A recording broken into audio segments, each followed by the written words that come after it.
Hey guys, my name is Shane from BeholdGamers.com, and today I want to compare and contrast different digital retailers of Dungeons & Dragons sourcebooks. As always, if you find these videos helpful, please leave a like, subscribe to the channel, and be sure to comment about what you find most useful about your preferred digital retailer. Alright, so let's jump into our first digital retailer here, and we're going to start with D&D Beyond. I find D&D Beyond quite useful. It's actually my preferred distributor of D&D source books and other content.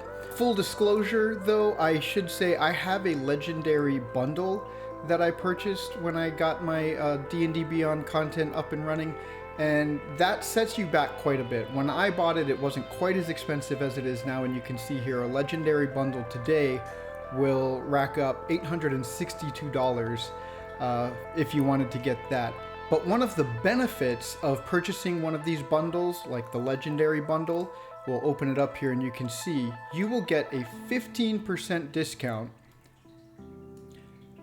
from all standard prices of any future content that you purchase from that platform. The same goes for the other bundles like the Sourcebook Bundle and the Adventure Bundle, but it's only 10% off if you use one of those. The prices of these source books are pretty standard across all of the platforms. That includes Roll20 and Fantasy Grounds. You're going to find they all have the same sort of price structure in place. And so those prices are going to net you about $29.99 per source book from each of those distributors, and that's before any discounts that they might offer you on their platform. One of the benefits of D&D Beyond is that they also offer an iOS and Android app that you can use. So if you have a digital tablet or other device that you carry around with you, even your phone, for example, you can have access to all of your content that you've purchased through that. And it is really easy to transport, take with you. You have a source book that you have just in the palm of your hand. You don't have to carry around stacks of books when you go to your in-person games. And there are also other user-created tools that allow you to sync up your D&D Beyond content with things like, say, Roll20 or Foundry Virtual Tabletop. There was a plugin for Fantasy Grounds. I think they took it offline though, so I'm not sure if there's any way for users to link up their D&D Beyond content to Fantasy Grounds right now, but if there is, be sure to let me know in the comments down below. So one other thing I should mention about each of these different distributors, they offer their own features for purchasers and users of their content. So let's take a look at some of the subscription benefits for D&D Beyond. There are only 2 tiers for D&D Beyond, but one of the bad sides about this is you cannot just buy a user license like you can with something like Fantasy Grounds or Foundry Virtual Tabletop. So if you're buying into their content and you want to regularly use that for a game, you need to pay monthly or semi-annually or annually in order to use that content the way you see fit. So let's just take a look at the 2 different tiers, and right now I have it up on the monthly pay rate. So the Hero tier for $2.99 a month allows you to create unlimited characters. You can add and share public homebrew content. You get early access to tools that they have. You can create unlimited encounters. You have monthly subscriber perks, but you cannot share unlocked content with other players. The Master tier has all of the other perks, and it does let you share your content with other players.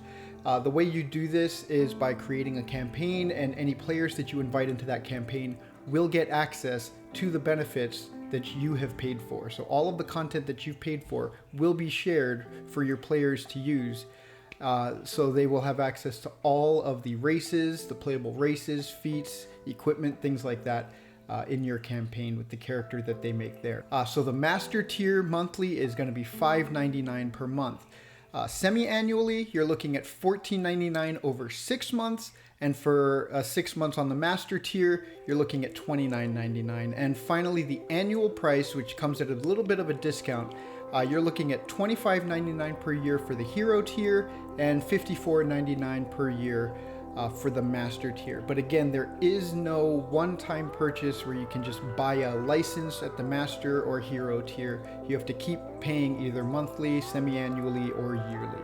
And so that rounds out our D&D Beyond overview. If you are a Master tier subscriber to D&D Beyond and you want to know exactly how to set up a campaign and share content with your players, be sure to check out the link right there. I've made a video on that already, and I actually plan on updating that video very soon.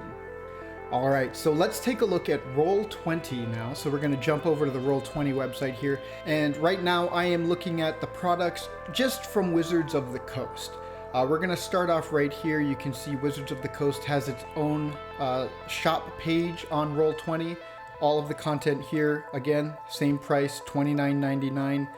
One of the benefits of buying products on the Roll20 site is that you also get easy access to their virtual tabletop, and a lot of the content that you purchase through Wizards of the Coast on Roll20 will have added benefits to make a virtual game a little simpler. So you'll have pre-done tokens, battle maps, things like that, everything you need for an adventure.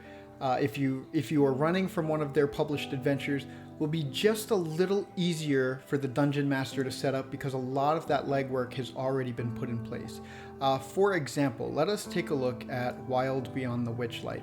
Now, I am not signed into any of my accounts for these websites. I wanted to get a fresh look from someone who doesn't have any of the perks from any of these purchases. So you're going to see it's going to be limited in what I can view. For Wild Beyond the Witchlight, because this is an adventure, you gain access to the character art pack, which gives you access to all of these different art pieces, including tokens that you can use throughout your game. A lot of these are really easy to set up from one encounter to the next as you go forward. Also, you get the Compendium expansion. Basically, the Compendium on Roll20 is where all of your digital content that you've purchased through Roll20 is stored. If you're a free user of Roll20, you get automatic access to the SRD content for Dungeons & Dragons as well as other platforms. But basically, this Compendium expansion just gives you access to all of the content that is from Wild Beyond the Witchlight is added to your Compendium. Finally, the Wild Beyond the Witchlight Adventure module is what I was talking about.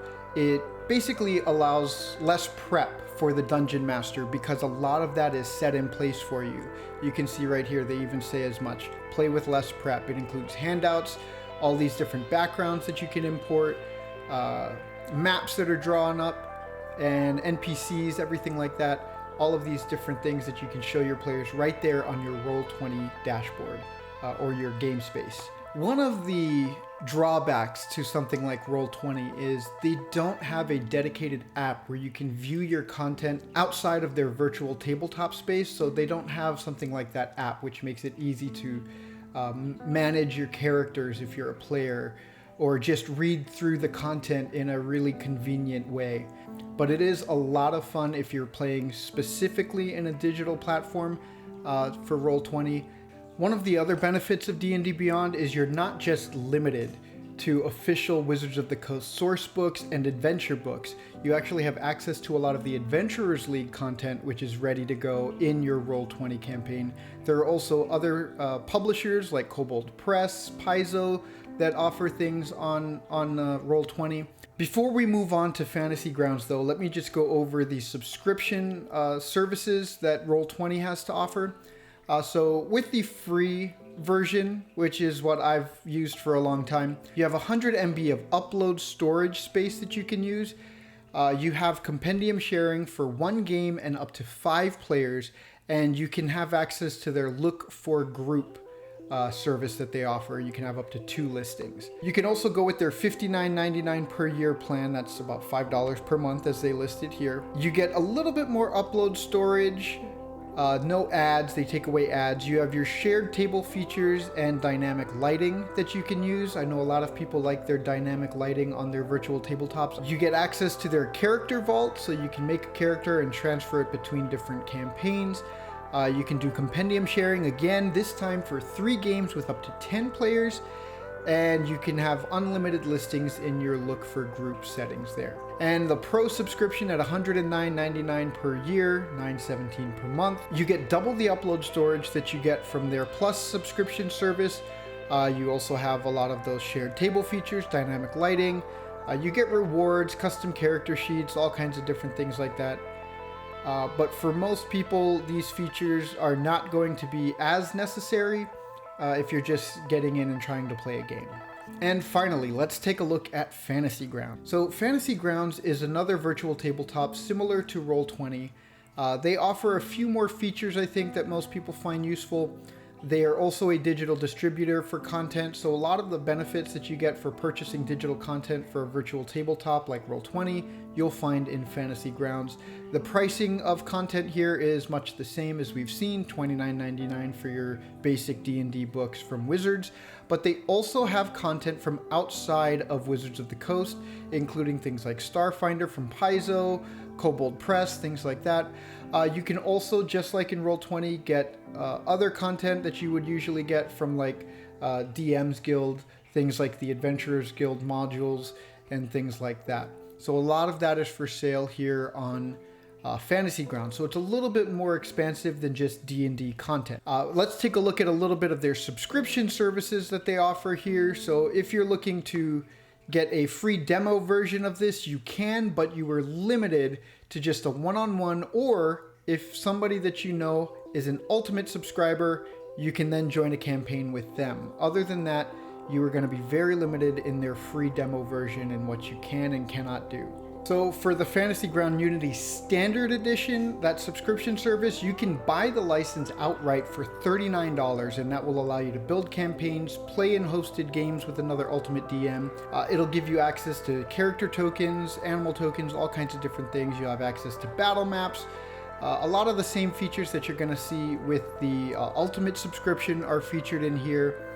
All of the different rule sets that are included with Fantasy Grounds will be seen here as well.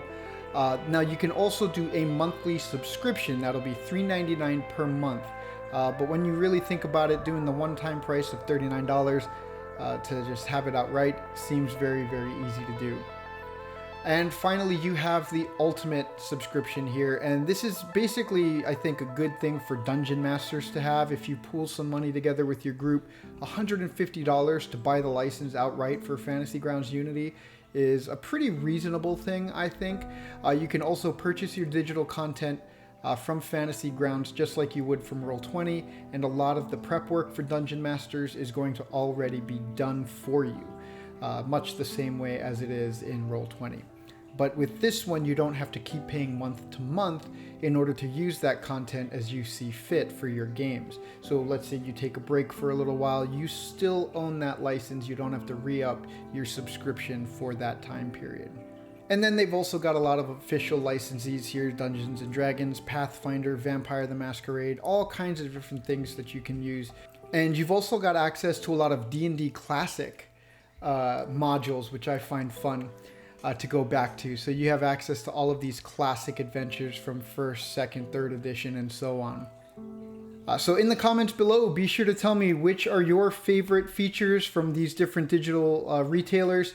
Which ones do you choose to use, and what are your favorite things about them? Whether it be Roll20, Fantasy Grounds, D&D Beyond, and any others that I might have left out. So just to review, I know D&D Beyond is specifically focused on D&D content, but I found that there are so many plugins for other virtual tabletops and things like Discord that you can use, which allows you to use your D&D Beyond content outside of just their platform.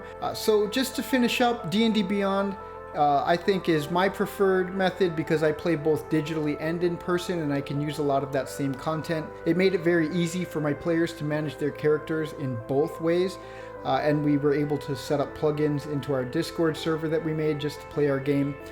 So that was an easy way to get around it. I've also played digitally using D&D Beyond for both Owlbear Rodeo and Above VTT. So there are many different ways for you to be able to play D&D online using D&D Beyond. You're not going to have the same features that you get with a virtual tabletop like Roll20 and Fantasy Grounds, which also sell digital products from Wizards of the Coast there. But Fantasy Grounds and Roll20, they don't have the same methods where you can take that content that you purchase digitally and bring it home to sit down at a table with your friends and play in person, which is the big benefit for me with D&D Beyond. But if you do play exclusively online, if you have friends from far away and you have a game going on with them, Fantasy Grounds, I think, just by a small margin beats out something like Roll20. Roll20, their interface hasn't changed much in the last couple of years since I've started playing D&D with them. And Fantasy Grounds, you are going to have to pay a little in order to get access to their best features, but that little price tag, I think if you pool money together as a group with the people that you play with and then buy their content digitally, it should be pretty easy to use when you play your online games. So let me know what you think, and hopefully you guys can hit that like button and subscribe to the channel for more D&D content. Again, my name is Shane from BeholdGamers.com. Thank you very much.